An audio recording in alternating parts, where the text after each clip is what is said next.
Peds Coles. Hello guys! So ngayon kasama ko po yung best player of the game. So anong team ko ngayon? JSP po.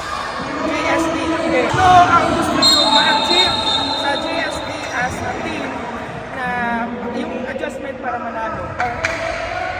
Gusto lang po namin sana is mabago namin ang depensa namin kasi nakakabawi kami pag malakas yung depensa namin. Saka sana sa next na game is kompleto yung player namin para yung player.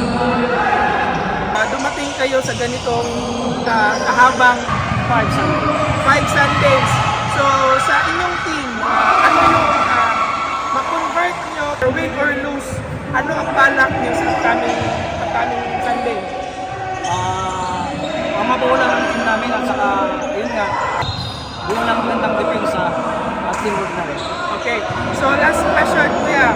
Congratulations Kuya Peds dahil nakaabot kayo sa ilang Sundays na. Tapos ano yung experience nyo sa last Sunday na gusto nyong ibahin or yung parang ma-achieve para manalo ulit?